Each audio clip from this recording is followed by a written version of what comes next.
I'm very happy to have completed this book, which started in 1991 when I moved into a house in upstate New York that looks like a house could be out of Culpepper. And this house had been on the Underground Railroad. Now, some of you in the South may not know very much about the Underground Railroad compared to the North. But, you know, we had slavery in the North as well, but it was abolished sooner than it was in the South. And in New York, for example, it was abolished in 1827. But slavery, of course, continued to the Civil War. There were some people in the North who opposed slavery. There were some people in the South who opposed slavery, just as there were some people in the North who continued to be in favor of slavery for a long time. And some of them banded together and they formed a network to assist people to escape, not only to the northern states, but also to Canada. And this house that I live in was part of the Underground Railroad. So when I moved into it in 1991, I thought I would look into some of the history of that house and the Underground Railroad in this tiny hamlet that I live in, which is called Sand Lake, which is like Stevensburg. It's a mirror image of Stevensburg in the north. And I was very excited to find very quickly a reference to an incident that had occurred in the town, which I'll be talking to you a little bit about, involving an individual slave, an ordinary slave from the South, whose name was Charles, and everybody at that time was saying Nally. That's how local people referred to this individual. And I decided that I was going to look into this tremendous incident that occurred in Troy, New York, and its environs in April 27th, 1860, in which this runaway slave was captured and was forcibly freed, which I'll be talking about, by, among others, Harriet Tubman. And one of the first things that I decided that I would do was I would look into the slave himself. And there was very little information about him other than the fact that he was from Culpeper, Virginia. And there were a few other bits of information about him. So I, with my intrepid wife, drove down to Culpeper and started to drive around the area. Within half an hour, a sheriff pulled up behind me and said, "Excuse me, you're from New York. What are you doing around here, looking around, taking pictures?" And I was a little reluctant to say, because I didn't fully know. All I knew was that there was a plaque where I came from describing this incident involving this man, and now I can say his real name, Charles Nall, and that it involved Harriet Tubman. And this is Harriet Tubman on the left here as a more elderly woman with some of her relatives. And I was also, besides being stopped by the sheriff, I was very fortunate to read a book by T.O. Madden Jr. We were always free about his family, his African-American family who lived in Culpeper in freedom. They were among the few free blacks in this area, a majority black, a majority slave population that had existed here for a long period of time. And old T.O., some of you I'm sure knew very well, tremendously lively, colorful, interesting, funny man, welcomed me into his house, opened up his old hide-bound chest full of documents about his family's experience in that area, where they'd operated a tavern and meeting house for many years. And this was only a short distance from the plantation, or from the farm, where Charles Nall had lived. And I began to explain to him what I was interested in doing, and he said, "You know, you're going to be poking into buzzards' nests."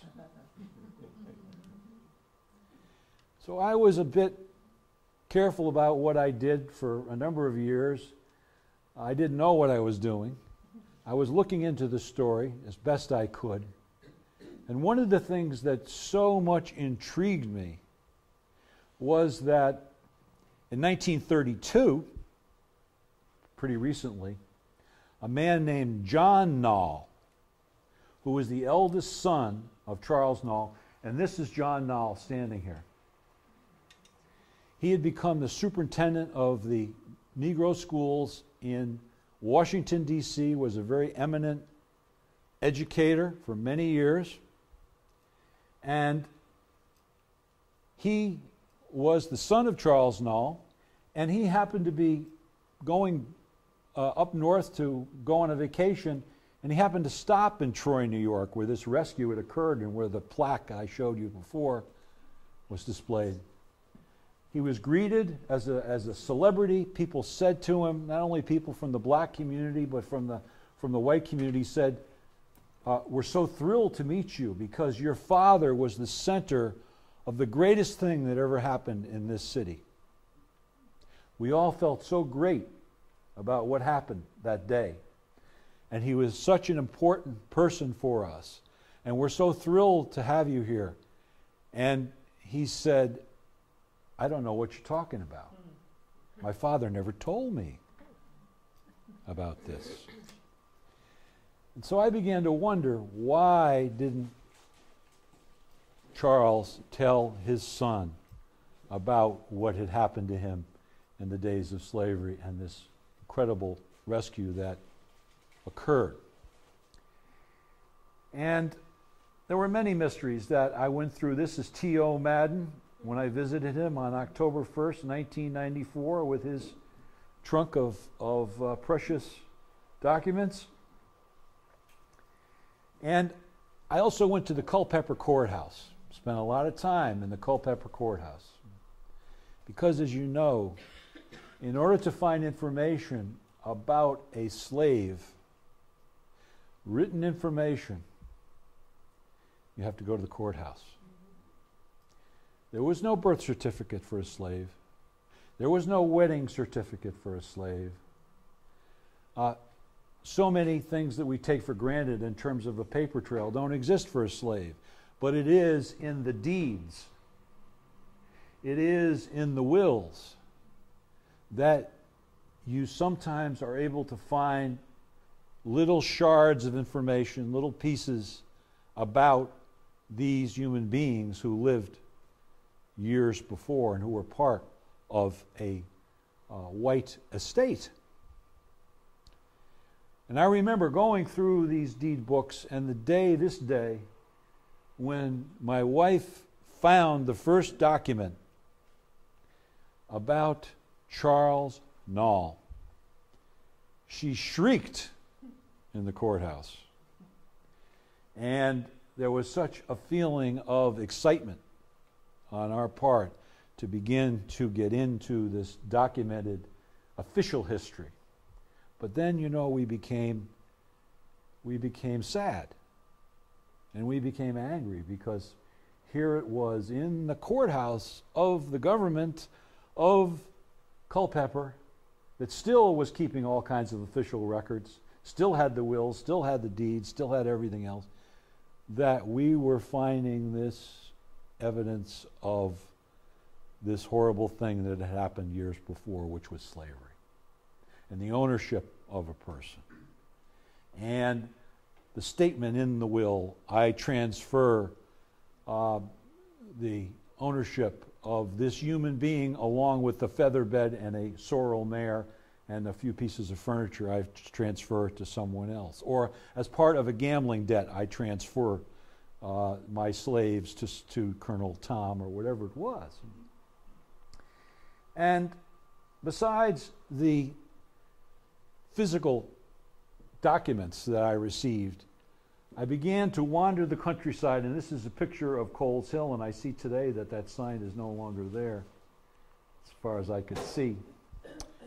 But I began to wander around this countryside, and I was very fortunate to obtain many of the maps that have been extraordinary historical maps that have been done by Eugene Scheel and other people and put together by the WPA back in Depression days. And I began to correlate that with some of the oral histories that were recorded by the WPA and all of the accounts that I could find in every available local history. And I entered into this world of Charles Nall that began probably around 1821 when he was born, and that continued until his death in 1875, but focused mostly on the 1850s here in Culpeper, and then how he escaped north. And this landscape and all of these places became my world. And I was exposed to such names as Wicked Bottom and Devil's Jump and Crooked Run and Brandy Station and all of these juicy names. And I entered into this world, and I began to put together a story and to see a few examples of the countryside that has existed back in those days, recorded by various artists.